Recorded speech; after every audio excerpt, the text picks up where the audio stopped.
So like when you had mentioned about Alec, right, and all his training and the things that he's done to strengthen his body, that you saw personally, right? So it made me think about something because with him being a fullback, and does he have do they rotate him at all or no? No, he's the only fullback on the roster. Man, and you could imagine the punishment he's taking too. So so the off-season training is definitely helping him with that because it made me think about a running back that because I enjoyed watching the Raiders for many years. You remember Napoleon Kaufman? Oh, of course. It was great. I got to watch him when he was at UW, University of Washington, and then he got drafted to the Raiders. Right. And because back then when he was playing, they didn't have like how they do running back by committee, right? So he was the only guy, and I think that he carried the ball like 30 times a game. Yeah. And I think that probably had a lot to do with maybe his career not being so long. So a guy like Alec, being the fullback, the only one, I'm sure that might be maybe the similar case you think. Well, the good news for him is he's not running as much, so he's not taking as much work there. But he does have to block. Yeah, that's the thing. He does have to block, and so that's something that they the body. Exactly. But when you talk about like Napoleon and his usage, and they had a running between the tackles. So that's one of the reasons why they added Kenyon Drake with Josh Jacobs. Right.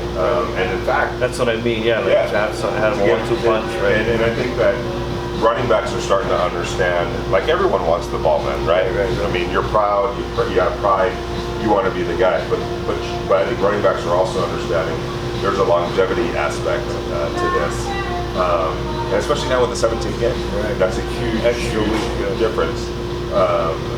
So the change, and so for a guy like Josh Jacobs, who actively pursued Kenyon, he was like, hey man, come over here, help me out, we can do this together. It shows a lot about his character and also his understanding of like this position and how taxing it can be. Right, and you know what? So this leads into another question I have for you. Because you was there every day at OTAs and you have a personal relationship with everyone there. So tell me, what do you think about Alex Leatherwood?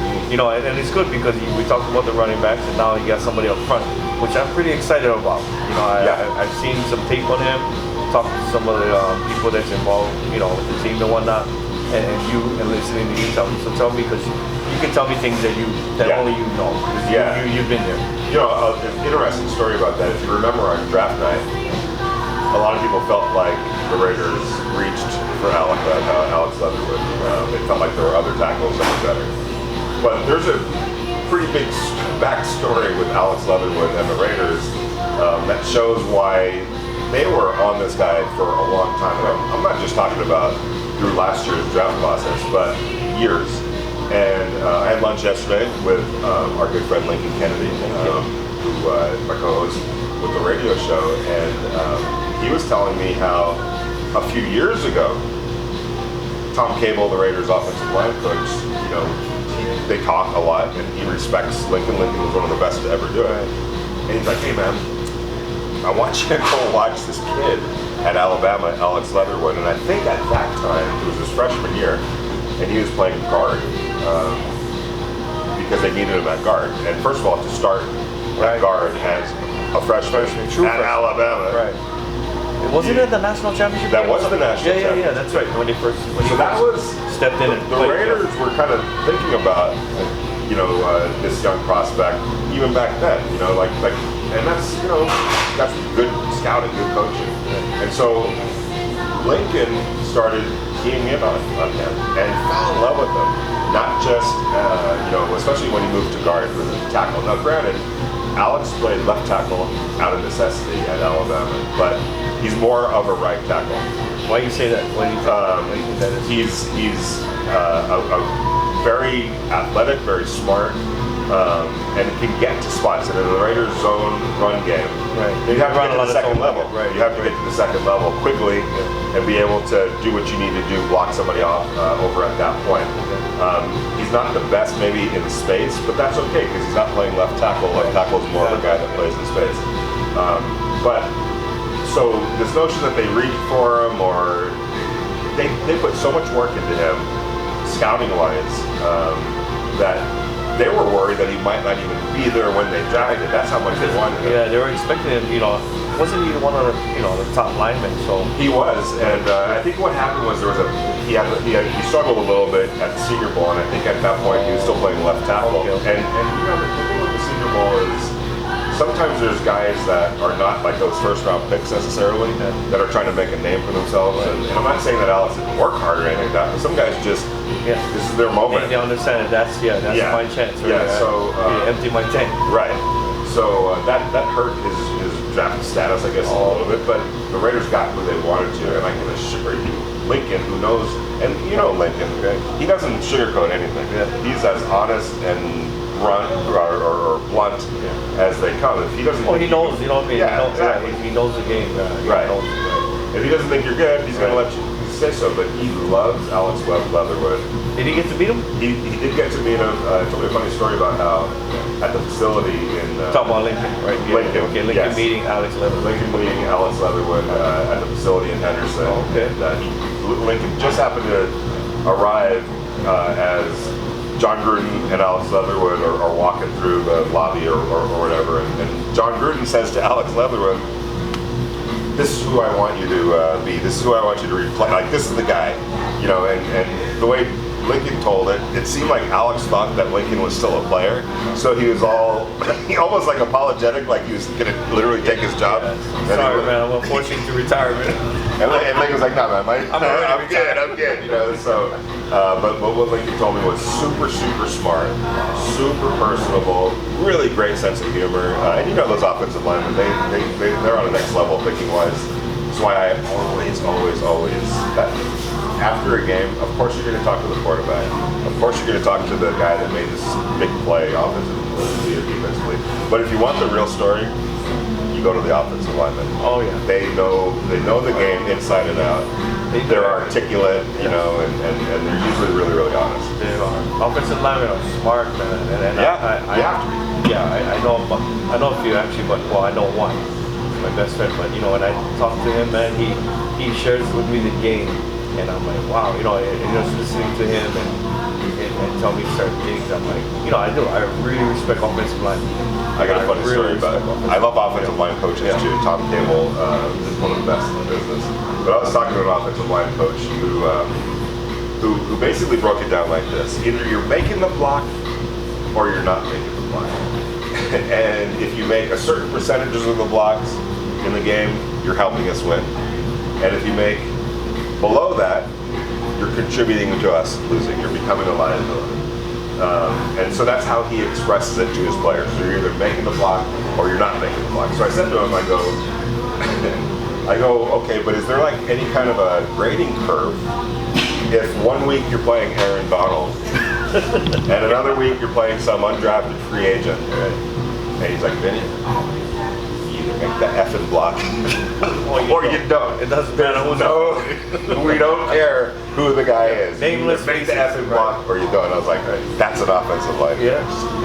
And I've been in team meeting rooms, and actually sometimes they'll just put what they call like nameless faces. So look, this is the number, and this is the guy, instead of saying like, oh, he knows his face, Aaron Donald. I don't have to tell him. Exactly. So we'll get into during the season. We'll get into that because we're practicing against them, right?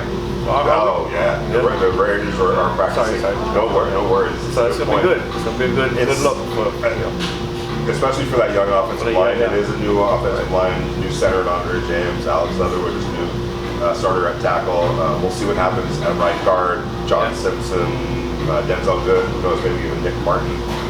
Richie Incognito is back, but especially for those youngsters, getting to work for 2 straight practices against Aaron Donald is, and I can tell you, man, he drives. I think we talked about this last time. He'll drive an offense crazy. He'll drive an offense crazy. Sean McVay's first year as head coach of the Rams, first practice, and they have an offensive and defensive. A period. It's 11 on 11, starters against starters. And to be honest, the defense kicked the offense's ass. All right. And I after practice, we talked to the head coach, and Sean McVay is as personable, cool, articulate as possible. I could see the red he was pissed. Not from the sun, right? He was pissed off. Not from the sun, exactly. He was, and he was kind of testy in the post game or the post practice interview session. So this is his first practice as head coach of the Rams, right? And he's, so he leaves. I kept it in my head, right? And I spoke to somebody in the front office of the Rams. I was like, hey, he looked like pissed off, and he was pissed that, because he's an offensive guy, he was pissed that his offense got his ass kicked against the defense first practice. And so the guy in the front office had to pull Sean aside and said, dude, you're also coaching the defense. That's a good thing that your defense played well against your offense. And he's like, yeah, I know, yeah. So it had this competitive side. Yeah, and he's like, but still, and he's like, I get fired up about this type of stuff. And so, but point being, that's what Aaron Donald can do even in a practice situation. And I think for that young offensive line for the Raiders to be able to go against him play after play after play after play, situation after situation after situation, these next. When they go to LA to practice against the Rams, is going to be invaluable. Oh yeah, for sure. It might not be, and it might be ugly, and Tom Cable won't mind that at all. It's okay, yeah, it's okay. Because that's where you want to. I'm not saying you want to make mistakes, but that's where it's better to have the mistakes, and then you can adjust from there, right? The Rams offensive line coach told me that he would tell his offensive line, young offensive line, just looking at it this way though, it ain't going to be any harder than this guy. They're not going to this be is harder the top, than that, right? Yeah. Exactly. If it is, it ain't going to be much harder. If it is, I'd like to see that player. Because Aaron Donald is on a whole other level. And we talked about this last week, how they were getting dressed an hour and a half, they're ready to go. He takes everything seriously. And so, and especially when you see another team, even if it's in a practice situation, your juices get flowing and he's going to be getting after it. Do you, because, and speaking of things like that, like, a lot of times championship teams or successful teams, they would say, I hear them tell me or telling someone else, or I hear them saying it, which was some of the best competition was in practice. So that helps your team get better. When you're facing another great player. When game day come, sometimes you hear people say this, because they practice against Aaron Donald, and then that week they'll play someone else, and they'll say, "Well, I felt like I got cheated," because it wasn't that hard, Right. Because so the practices need to be competitive. I believe that. Yeah. And it should always be like, that's just my belief. It doesn't mean it should be the universal belief, which is practices should be harder than the game. Well, when I covered the Rams, and the reason I talk about the Rams, I wasn't able to get into the locker room last year, so it's for the Raiders because of COVID-19. But and OTAs, did it look that way though? Yes, competing, and competition level. To Les's point, how competitive it can be and how beneficial it is. In the Rams locker room, the offensive line in one section of the locker room, this wall and lockers was the offensive line, and right across from them, right here, was the defensive line. Staring at each other. So after practices, they'd be coming in and they would be talking back and forth, like, "Hey man, thank you," "Oh man, good rep," and "I saw what you're doing. I saw, yeah man, that was a great little spin move, and so but it was competitive, but there was respect, and they were pushing each other, and you could tell just in their, and by that point, everything had settled down. You're in a good mood. Practice is over, and you're able to hey man, way to work, way to make me work, and so it's important. And I know OTAs wasn't like that, and they're leading into training. Yes. Did you kind of see some of those similar competitiveness watching the Raiders in OTAs? Yeah, what did you see? What did you see that were kind of like, these two guys are going at it? Unfortunately, they maybe it'd be because of OTAs this year and DB kind of stuff, maybe covers or whatever. Because of OTAs, the way, if you remember, there was a vote not to do the OTAs, right? And so the coaches made a lot of structural changes this year. One of them was rather than making it competitive like that a lot, there was a period of that late, but we didn't get a chance to see it. They would take us off the field at that point.